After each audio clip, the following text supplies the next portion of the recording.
आज हमारा टॉपिक है how to write essays on philosophical topic in UPSC.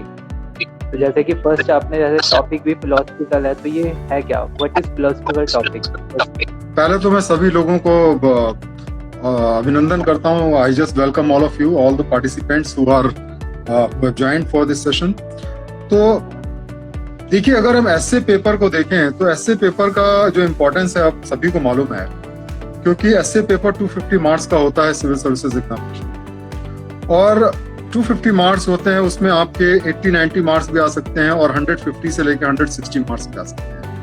और इतने ज्यादा मार्क्स हैं ये कि इसमें अकेले एक पेपर के अंदर इतना डिफरेंस हो सकता है कि आपको आईएएस भी बन सकते हैं और लिस्ट के बाहर भी होते हैं। लेकिन केवल एस्से का केवल इंपॉर्टेंस यहाँ तक ही लिमिटेड नहीं है एक पेपर पे। अगर आप अच्छे तरीके से एस्से लिखते हैं तो आप पाएंगे कि आप जितने भी जनरल स्टडीज के पेपर हैं उन सब में अच्छा स्कोर कर सकते हैं। तो इसलिए एस्से लिखना, एस्से क्या है, बेसिकली आपको अपने थॉट्स को प्रॉपर तरीके से प्रेजेंट करना, वही एस्से राइटिंग है। और अगर ये आप लिखना जानते हैं तो नेचुरली हर पेपर में, हर क्वेश्चन में 1-2 मार्क्स आपको एक्स्ट्रा मिल जाएंगे। तो इसलिए सबसे पहले तो एस्से का इंपॉर्टेंस। अब हम एस्से पेपर पे आते हैं तो एस्से पेपर को 2 पार्ट में डिवाइड किया गया है। तो 2013 के पहले अगर हम जाएंगे तो एस्से का एक ही क्वेश्चन आता था और उस पे आपको 2500 वर्ड्स में एस्से लिखना था। लेकिन 2013 के बाद में जो पैटर्न में चेंज हुआ, जनरल स्टडीज के 4 पेपर बने, एक ऑप्शनल कर दिया गया, और उसके बाद में एस्से का जो पेपर उसमें भी चेंज हुआ। अब एस्से के अंदर 2 पार्ट होते हैं। एक पार्ट के अंदर जो है, और दोनों पार्ट में 4-4 एस्से होते हैं और एक एस्से कंपलसरी होता है आपको करना। और आप एक पार्ट में देखेंगे चारों के चारों जो एस्से होते हैं वो फिलोसफिकल टॉपिक पे आते हैं। तो इस तरीके से, और दूसरे में भी कई बार हमने देखा है कि उसमें भी 1-2 एस्सेज आ जाते हैं फिलोसफिकल टॉपिक पे। लेकिन एक पार्ट के चारों जो एस्से हैं वो 100% आज तक फिलोसफिकल टॉपिक पे आए हैं। अब अगर आप फिलोसफिकल टॉपिक पे एस्से नहीं लिख पाएंगे तो फिर आप अच्छे तरीके से एस्से में स्कोर नहीं कर पाएंगे एस्से पेपर में। अब फिलोसफिकल टॉपिक किस टाइप के हैं? अब देखिए, जैसे मैं आपको अगर 2018 के पेपर की बात करूं तो फिलोसफिकल टॉपिक क्या था जो एस्से का टॉपिक है? Customary morality cannot be a guide to modern life. The past is a permanent dimension of human consciousness and values. A people that value its privileges above its principle loses both. उसी तरीके से reality does not conform to ideal, it confirms it. अब ये जो ऐसे topics हैं, ये ऐसे हैं कि जिसको समझना बड़ा मुश्किल होता है। अब हम 2019 में मान लिया टॉपिक्स को देखें तो है wisdom finds truth. Wisdom finds truth, ज्यादातर लोगों के ऊपर से निकल जाएगा क्या चीज है। Values are not what humanity is but what humanity ought to be. Best for an individual is not necessarily best for the society.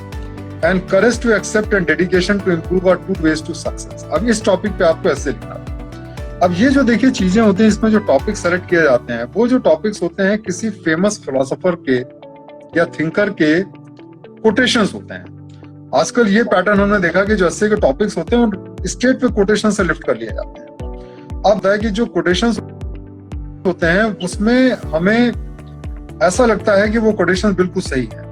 जैसे honesty is the best policy. अब मान लिया आपको इस पे एस्से लिखना है, तो आपको अगर एस्से लिखना है तो आप क्या करेंगे? टिपिकली आप जो है ये डिस्क्राइब करेंगे भाई ऑनेस्ट क्यों होना चाहिए, अगर हम डिसऑनेस्ट होते हैं तो हमारा क्या नुकसान होगा, देश का क्या नुकसान होगा।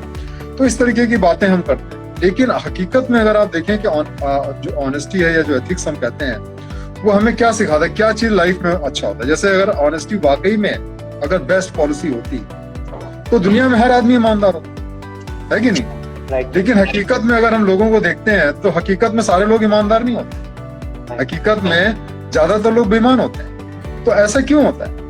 अगर वाकई में ऑनेस्टी बेस्ट पॉलिसी है तो फिर ज्यादातर लोग बेईमान क्यों हैं? तो उसी तरीके से मान लिया गांधी जी का कोट है कि an eye for eye will make the whole world blind. मान लिया इस पे आपको एक टॉपिक आ जाता है जिसपे आपको एस्से लिखना है। अब आपके दिमाग में आएगा यार किसका मतलब कि अब हमको इसको वायलेंस के अगेंस्ट में लिखना है, कि नॉन वायलेंस जो है, अहिंसा परमो धर्मा पे लिखना है कि हम अहिंसा को फॉलो करें और नॉन वायलेंस को फॉलो करें, और वायलेंस बहुत बुरी चीज होती है क्योंकि इसमें सारे के सारा डिस्ट्रक्शन पे आता है। अब इस तरीके की बातें हमारे दिमाग में आती है। लेकिन क्या है हकीकत में? आप देखिए कि अभी जैसे कि आपको याद होगा निर्भया के अंदर जो 4 जो एक्यूज लोग थे, रेपिस्ट थे, उनको डेथ सेंटेंस दिया था। और विकास दुबे को आपने देखा इनकाउंटर में मारा गया। और उसी तरीके से जब हमारे वॉर होते हैं तो वॉर में लाखों लोग, हजारों लोग मरते हैं। टेररिस्ट होता है, उसको हम सारा का सारा देश कहता है इसको फांसी पे चढ़ाना चाहिए। तो कहने का मतलब देखिए क्या होता है कि जो चीजें सुनने में बड़ी अच्छी लगती है वो चीजें हकीकत में उतनी अच्छी नहीं होती अगर हम उसको आंख बंद करके फॉलो करें। होता क्या है कि हम लोग जो साइंस के स्टूडेंट्स होते हैं या जो आजकल हमारी जो एजुकेशन होती है उसमें हमको सिखाया जाता है कि सच एक होता है। जैसे कि मान लिया 2+2 तो हमारे दिमाग में आता है 2+2 है तो 4 ही होता। उसी तरीके से आपको पढ़ाया जाता है ग्रेविटी की वैल्यू होती है 9.8 मीटर पर सेकंड स्क्वायर, मान लिया एक वैल्यू होती है। तो हमें लगता है कि यार कोई चीज मुझे ये बताओ कि भाई ईमानदार रहना बेईमान रहना, मुझे बीच का रास्ता नहीं चाहिए, है ना। लेकिन हकीकत क्या होती है कि जो जिंदगी होती है, जिंदगी में आज तक कोई ऐसा सत्य नहीं ढूंढ पाए लोग कि जिसको कि सारी दुनिया फॉलो करे और सारी दुनिया का भला हो जाए। जो एक आदमी के लिए अच्छा है वो दूसरे आदमी के लिए बुरा है, और इसीलिए हर आदमी को अपना अपना रास्ता खुद अख्तियार करना पड़ता है।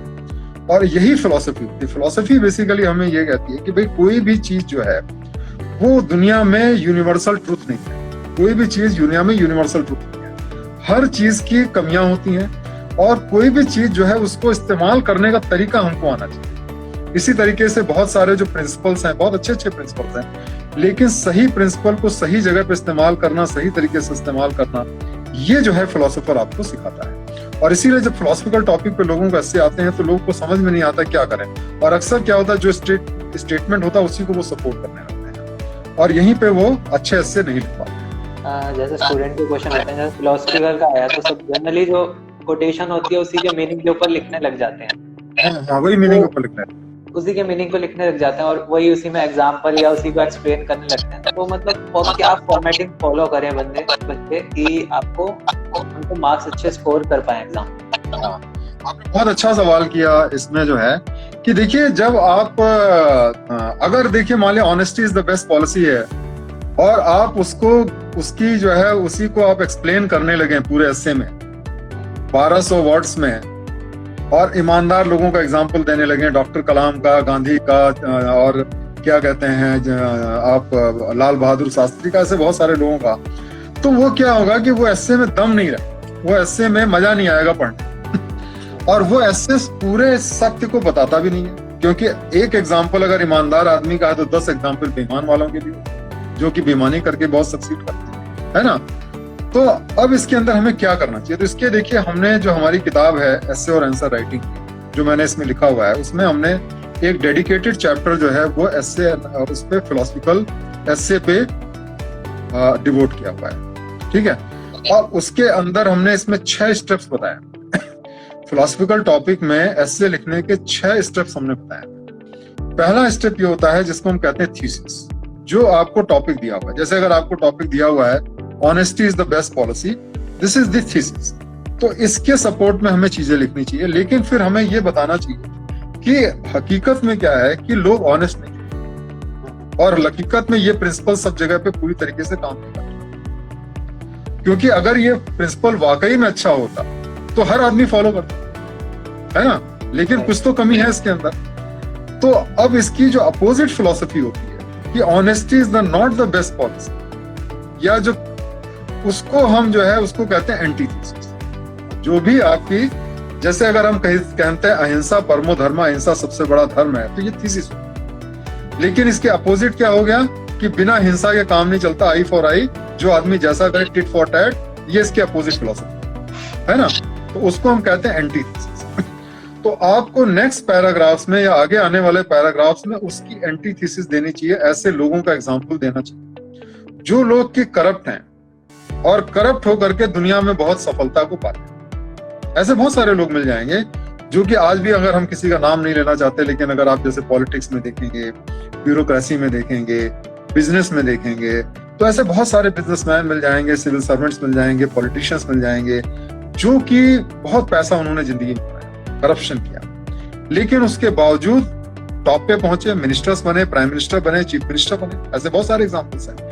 आप ये तो नहीं कह सकते कि जितने हमारे प्राइम मिनिस्टर, चीफ मिनिस्टर या मिनिस्टर्स हैं सब ऑनेस्ट हैं। ऐसे बहुत सारे एग्जाम्पल्स दिखते हैं आपको। तो ये हो गई एंटीथीसिस की करप्शन के क्या फायदे। अब देखिए, जैसे मैं आपको बताता हूँ एग्जाम्पल जो आप कोट भी कर सकते हैं अगर यहाँ पे हो, कि लोग बेईमानी क्यों करते हैं। अब जैसे कि यहाँ पे रेड्डी ब्रदर्स का एक केस हुआ था, माइनिंग का केस था जो कर्नाटका में हुआ था।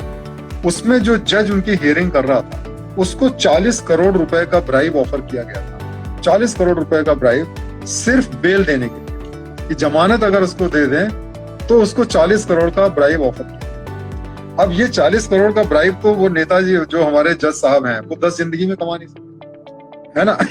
तो ये टेम्पटेशन होता है कि जो आईएएस हो, आईपीएस हो या मिनिस्टर हो, जो ईमानदारी से जो उसको तनख्वाह मिलती है उससे कई गुना पूरी जिंदगी में जो कमा सकता है उतना वो बेईमानी से बहुत कम समय में कमा सकता है ना।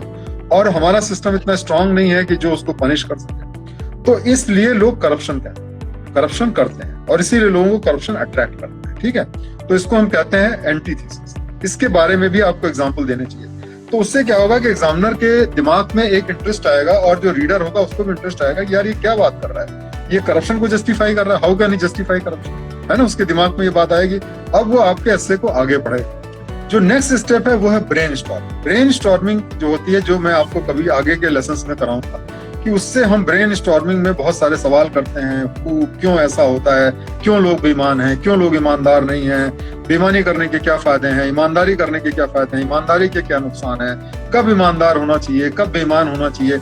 इस तरीके के हम बहुत सारे सवाल इसमें पूछते हैं और उन सवालों का जवाब हम जब देते हैं तो हमारा एक अच्छा सा एस्से बन जाता है। तो वो हम ब्रेन स्टॉर्मिंग करते हैं। फिर जो नेक्स्ट स्टेप है, फोर्थ स्टेप है, उसको हम कहते हैं सिंथेसिस। सिंथेसिस का मतलब होता है जो अपोजिट आइडिया होते हैं उनको जोड़ करके हम एक नया आइडिया बनाते हैं। जैसे कि देखिए, आदमी और औरत होते हैं वो अपोजिट होते हैं, लेकिन जब दोनों की सिंथेसिस होती है तो एक नई लाइफ होता है कि नहीं होता है। तो वैसे ही जब अपोजिट आइडिया को हम मर्ज करते हैं तो एक नया आइडिया क्रिएट होता है। और इसीलिए जो होता है उसको, तो उसमें हम बताएंगे कि हाँ ऑनेस्टी क्यों होती है, डिसऑनेस्टी क्यों होती है। अब वहां पे जैसे हम उसको क्या कर सकते हैं कि उसमें हम एक्सप्लेन कर सकते हैं कि चूंकि हमारे कंट्री का लॉ स्ट्रांग नहीं है और चूंकि हमारे यहाँ पे सैलरीज कम है या हमारे यहाँ पे मोटिवेशन नहीं है, सेम सैलरीज हैं, वर्क का इंसेंटिव नहीं है, उस वजह से करप्शन है। अब जैसे मान लिया सरकार में कोई ज्वाइन करता है तो चाहे कोई आदमी 8 घंटे काम करे, कोई आदमी कोई 18 घंटे काम करे, कोई आदमी 4 घंटे काम करे, सबको टाइम वही सैलरी मिलती है, उसी तरीके से प्रमोशंस होते हैं। तो ये भी एक बहुत बड़ा कारण है कि लोगों का मोटिवेशन खत्म हो जाता है। तो अगर हम एक ऐसा सिस्टम बनाए जिसमें कि मेहनत करने वालों को एडिशनल इंसेंटिव हो, तो हम वहां पे सिस्टम में ऑनेस्टी को प्रमोट कर सकते हैं। और वही देखिए कॉर्पोरेट्स में होता है। कॉर्पोरेट में ऐसा नहीं होता कि सारे के सारे लोग जो एक साथ ज्वाइन करते हैं एक साथ प्रमोट करते हैं। जो बहुत बढ़िया काम करता है वो कंपनी का सीईओ बन जाता है और बाकी लोग जो होते हैं प्रमोट नहीं हो पाते हैं, और इसी वजह से वहां पे लोग काम करते हैं। तो इस तरीके से सिंथेसिस हम करेंगे, दोनों अपोजिट आइडिया को मिला देंगे, है ना। और उसके बाद में जो नेक्स्ट स्टेप्स है उसमें हम कोट्स देते हैं, एग्जांपल्स देते हैं, और जिससे हम प्रूफ करते हैं कि जो बात कही गई है, जो हम बात कर रहे हैं उसमें क्या दम है। जैसे कि honesty is the best policy है, तो उसमें हम बता सकते हैं चाणक्य का।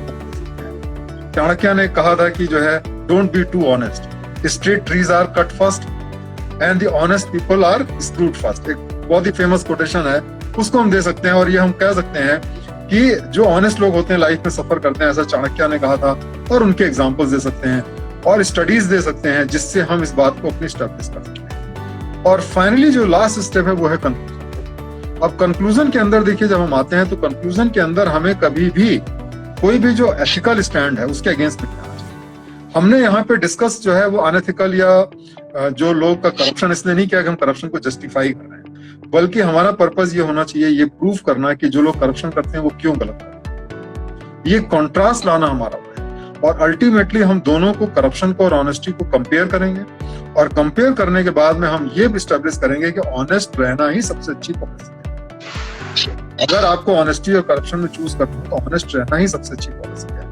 ऑनेस्टी के प्लसेस बताएंगे, करप्शन के माइनस बताएंगे, और इस तरीके से एक ऑप्टिमिस्टिक नोट में हम इसको कंक्लूड करेंगे कि हमें ऑनेस्ट रहना चाहिए। तो इस तरीके से जो फिलोसफिकल एसेज जो होते हैं, हर फिलोसफिकल टॉपिक के अंदर आप कॉन्ट्रास्ट लाने की कोशिश करें। जब आप कॉन्ट्रास्ट लेके आते हैं, अपोजिट व्यू लेके आते हैं, तभी जो है आप एक अच्छे तरीके से इससे। सर एक जैसे ये होता है कि अगर कोई बंदा एग्जाम में बैठा है और वो जैसे फिलोसफिकल जैसे चीजें नहीं पढ़ता, जैसे साइंस स्टूडेंट है वो फिलोसफी वाली कोई चीजें पढ़ेगा नहीं, तो अगर उसको एग्जाम में एक नया फिलोसफी की एक कोटेशन मिली जो उसने फर्स्ट टाइम पढ़ी है, तो फिर वो फर्स्ट टाइम एक नया चीज को लिखना उसके बारे में, तो कैसे उसको टैकल कर पाएगा? देखिए ऐसा है कि आपका अच्छा सवाल है, लेकिन मैं आपको बताऊं कि जो हमारे जो जनरल स्टडीज के पेपर हैं, जनरल स्टडीज के पेपर में जो चौथा जनरल स्टडी का पेपर है, ethics, integrity and aptitude. Ethics जो है वो खुद फिलोसफी की ब्रांच है, और उसके अंदर आप देखेंगे आधे से ज्यादा जो सिलेबस है, ऑलमोस्ट 60 to 70% जो सिलेबस है, उसमें हम आपको बेसिकली फिलॉसफी ही पढ़ाते हैं। एथिक्स जो पढ़ाते हैं कि व्हाट इज राइट रॉन्ग, है ना, ethics in governance, model code of conduct, उसके बाद में ये जितने भी टॉपिक्स आप देखेंगे, अगर एथिक्स में जनरल स्टडीज पेपर 4 का सिलेबस देखेंगे तो उसके अंदर जो है हम फिलोसफिकल टॉपिक्स की स्टडी करते हैं, क्योंकि एथिक्स खुद फिलोसफी का टॉप है, इंटीग्रिटी खुद फिलोसफी का पार्ट है। और इस तरीके से अगर आपने एथिक्स की अच्छी तरीके से तैयारी की हो तो आपके पास में नॉलेज की कमी नहीं है, और उस नॉलेज को इस्तेमाल करके अगर उन फिलोसफिकल टॉपिकल को आपने समझा है तो ना केवल आप एथिक्स में अच्छा स्कोर करेंगे, बल्कि आप यहाँ पे एक अच्छा और बेहतरीन एसे लिख पाएंगे। तो वहाँ की नॉलेज के लिए आपको कोई अलग से तैयारी नहीं करनी। हाँ, आपको क्वेश्चंस हैं, स्टडीज हैं, ये थोड़ा सा आपको अलग से एक्स्ट्रा करना पड़ता है, क्योंकि एसे राइटिंग के अंदर वो चीजें आपको एथिक्स के पेपर में नहीं डालनी है, लेकिन यहाँ पे आपको डालनी है। तो इस तरीके से हमें जहां तक नॉलेज का सवाल है, जनरल स्टडीज के जो पेपर्स होते हैं जैसे 1, 2, 3 जो होता है, उससे आप बाकी एसेज लिख सकते हैं, और जो जनरल स्टडीज पेपर 4 के जो सब्जेक्ट है उससे आप आसानी से जो है कोई भी फिलोसफिकल टॉपिक पर से लिख सकते हैं।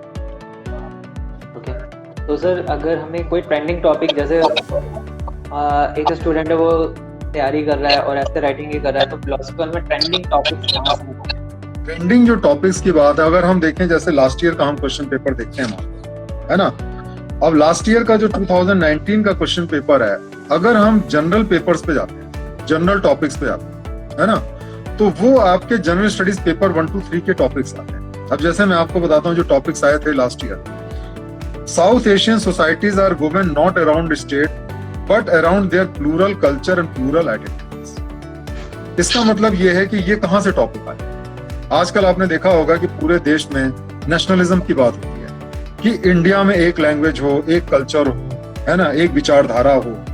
तो ये वहां से टॉपिक आता है कि जो साउथ एशियन, हम लोग कहते हैं भाई जब जर्मनी के अंदर एक लैंग्वेज हो सकती है, चाइना में एक लैंग्वेज हो सकती है, जापान में एक लैंग्वेज हो सकती है, रशिया में हो सकती है, तो हमारे यहाँ क्यों हो सकती है ना, वहां पे एक कल्चर हो सकता है, हमारे यहाँ क्यों नहीं हो सकता। तो ये चीज जो है ये वहां पे आता है कि भाई ये टॉपिक वहीं से आता है, नेशनलिज्म जो हमारे यहाँ पे।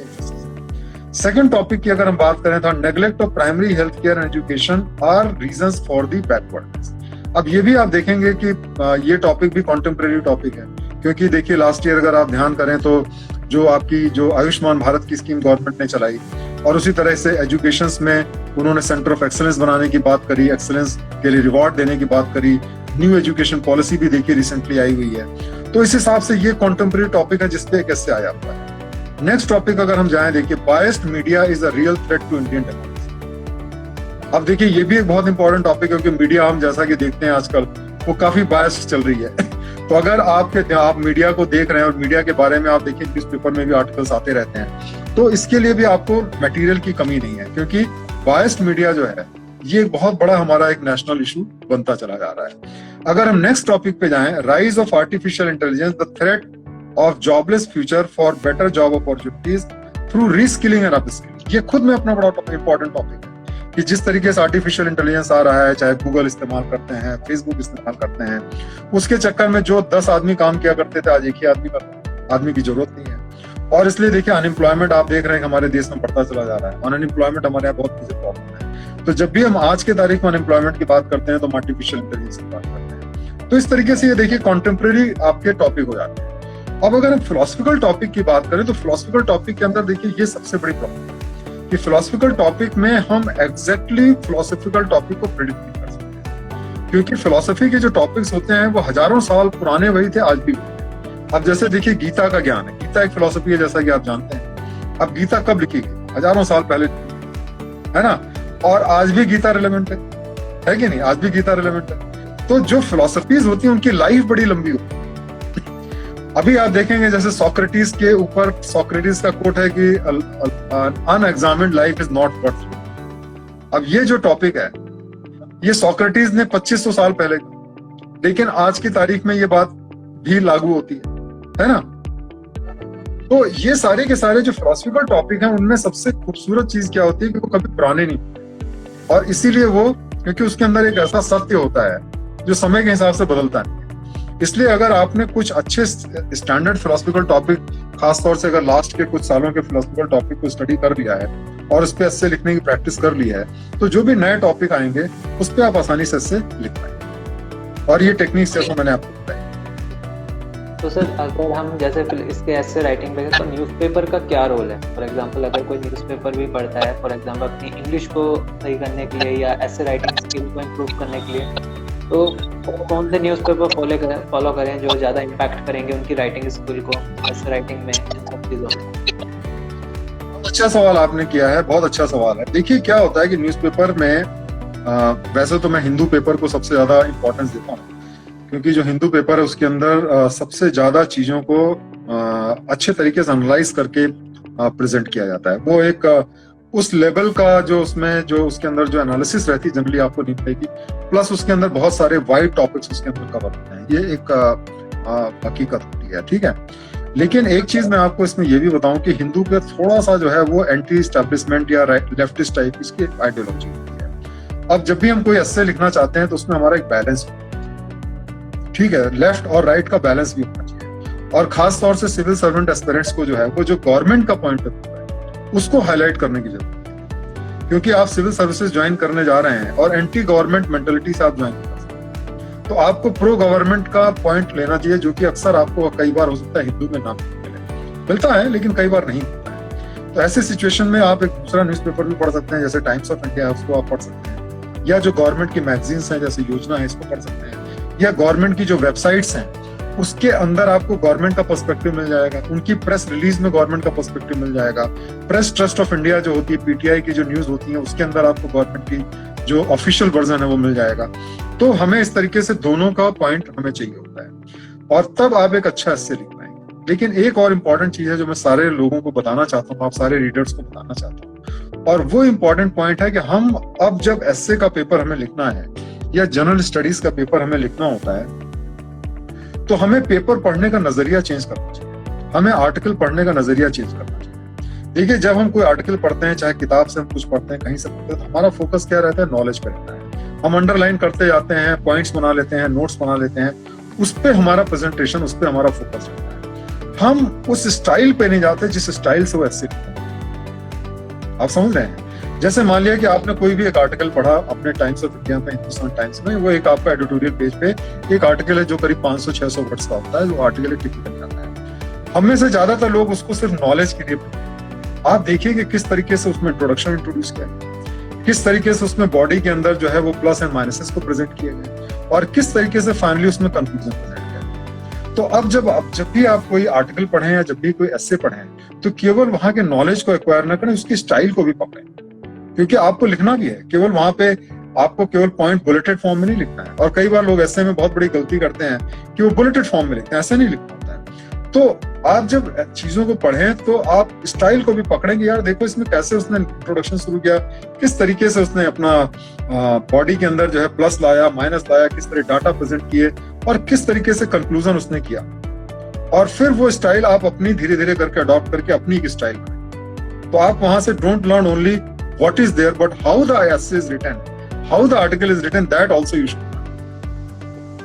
ऐसे जब एस्से लिखते हैं या कहीं भी से हम रीड कर रहे होते हैं, तो हम जो उसके अंदर हैवी वर्ड होते हैं, फॉर एग्जांपल जो बड़े वर्ड होते हैं, जो नए वर्ड होते हैं, उनको हाईलाइट करते हैं या उनको करते हैं, और लगता है सबको कि उनको लिखने पे तो ऐसे ज्यादा इम्पैक्टफुल होगा या उसकी इम्प्रूवमेंट हो जाएगी। तो अगर हम ऐसे नए वर्ड कुछ करना चाहते हैं जिनको हम अपने एस्से में करें, तो ऐसा कुछ कहीं से जो रीडिंग मटेरियल हो या उन वर्ड को कहाँ से ले सकते हैं?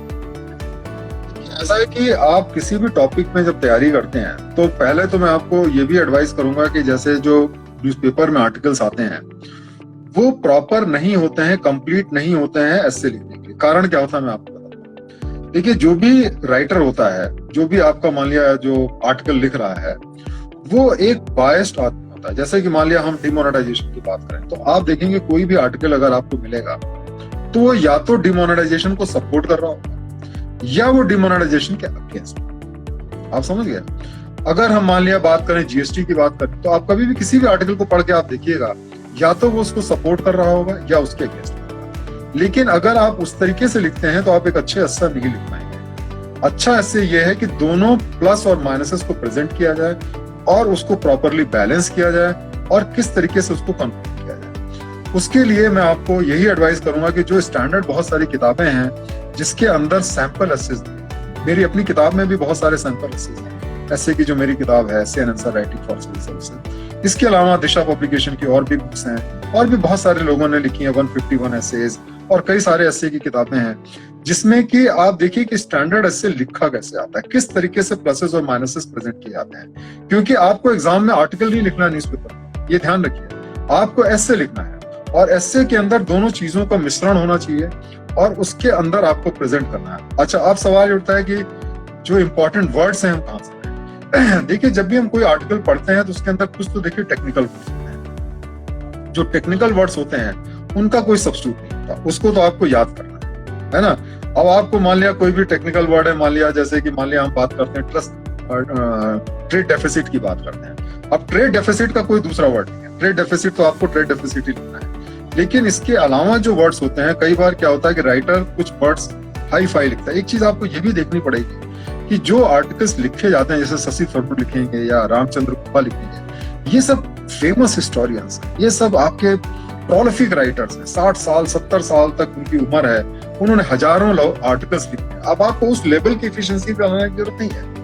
आपको आपसे ये उम्मीद नहीं की जा रही है कि आप शशि थरूर जैसा लिखेंगे, रामचंद्र गुप्ता जैसा लिखेंगे। तो वो जो वर्ड्स इस्तेमाल करते हैं उसको आपको इस्तेमाल करने की जरूरत नहीं है। आप वहां पे सिंपल वर्ड्स इस्तेमाल करें जो आसानी से, जिसमें ज्यादा दिमाग न लगाना पड़े आपको, जो आपकी मेमोरी में रहते हैं। हाँ, टेक्निकल वर्ड्स आपको याद करने पड़ेंगे, टेक्निकल वर्ड्स की मीनिंग को समझना पड़ेगा। टेक्निकल वर्ड को गलत मत इस्तेमाल, सबसे बड़ी बात यह है उसको प्रॉपरली समझ करके इस्तेमाल करिए। बाकी मैं समझता हूँ कि जब आपकी लैंग्वेज जितनी ज्यादा सिंपल होगी उतना ही अच्छे तरीके से आपका ऐसे रिसीव होगा। उसमें कॉम्प्लिकेटेड और डिफिकल्ट वर्ड लिखने की कोशिश ना करें, सिंपल वर्ड लिखेंगे, बेस्ट आपको उससे रिजल्ट मिलेगा। ओके सर, जैसे रीडर्स होते हैं या स्टूडेंट होते हैं, वो अपनी इंग्लिश को इम्प्रूव करने के लिए या नए टॉपिक को स्टडी करने के लिए कुछ नॉवेल्स वगैरह पढ़ते हैं। तो ये नॉवेल का इम्पैक्ट होता है इससे राइटिंग में, या नॉवेल्स मतलब वो ऐसे ही अपने के लिए मौज मस्ती या टाइम पास के लिए ऐसा कुछ? क्योंकि पर्सनली मैं समझता हूँ कि नॉवेल जो है, अनलेस कि आप जो है बहुत पहले से पढ़ना चाहते हैं, जैसे मान लिया सिविल सर्विसेज आप देना चाहते हैं और आपने पहले से माइंड मेकअप किया हुआ है, आपके पास बहुत सारा मार्जिन है, तो आप जैसे कॉलेज या स्कूल्स में जाते हैं, वहां पे आप नॉवेल्स पढ़ने की आदत डालें, क्योंकि वहां बहुत सारा टाइम, आपको 4 साल बाद देना है, 3 साल बाद देना है, कोई दिक्कत नहीं है। उससे धीरे धीरे आपकी कॉम्प्रिहेंशन की पावर बढ़ेगी, आपकी इंग्लिश में भी इंप्रूवमेंट होगा। लेकिन ज्यादातर जो होता क्या है कि ज्यादातर लोग सिविल सर्विसेज देने का डिसीजन लेट करते हैं। कई बार तो लोग जॉब ज्वाइन कर लेते हैं और जॉब ज्वाइन करके 1-2 साल जॉब करने के बाद में देते हैं। मैं तो बहुत सारे लोगों को जानता हूँ जो डॉक्टर्स हैं, इंजीनियर्स हैं, IIT से पढ़े, IIM में गए, और कई लोग तो बाहर भी जाकर के जॉब करके आए और उसके बाद में डिसाइड किया। अब जब आप ऐसे समय में आकर के डिसाइड करते हैं तो आपको क्या है कि मैक्सिमम एफिशिएंसी पे काम करना है, मतलब कि मिनिमम इनपुट से मैक्सिमम रिजल्ट आपको चाहिए। तो ऐसे सिचुएशन में अगर आप किसी नॉवेल को पढ़ने में समय अपना खर्चा करते हैं तो वो समय आप अगर इस्तेमाल करें डायरेक्ट प्रिपरेशन में, so you can score much more marks। तो आई बिलीव कि जब आप टाइम की लिमिटेशन है, मान लिया आपके पास 1 साल तैयारी करनी है, तो ऐसी सिचुएशन में I will not advise anyone to read books, except of course अगर आपके पास में फ्री टाइम है और आप अपने एंटरटेनमेंट के लिए, रिलैक्सेशन के लिए पढ़ना चाहते हैं, कोई दिक्कत नहीं है। आप देखिए कोई भी बुक पढ़ेंगे, अंग्रेजी या हिंदी जो भी पढ़ेंगे, तो आपको एक लिटरेरी स्किल तो इंप्रूव होगा ही होगा, क्योंकि जब भी हम पढ़ते हैं तो हमारा इमेजिनेशन जाता है। लेकिन सिविल सर्विसेज की प्रिपरेशन के पर्पज से कोई नॉवेल पढ़ना तो मैं एडवाइस नहीं करूंगा। वहां पे आपके पास वैसे ही पढ़ने के लिए इतना, GS पढ़ते पढ़ते हालत खराब हो जाती है, ऑप्शनल पढ़ते पढ़ते हालत खराब हो जाती है, तो वहां पे प्रैक्टिस पे ध्यान दें बजाय इसके कि आप नई किताबों को पढ़ें या खास तौर से नॉवेल्स पढ़ें। Okay sir, thank you. बहुत ज़्यादा हेल्पफुल होगा ये स्टूडेंट्स को, क्योंकि इसमें काफ़ी नई नई बातें पता लगी है कि क्या करना चाहिए, क्या नहीं, और ऐसे। तो एंड करते हैं इस सेशन को। Okay sir, thank you.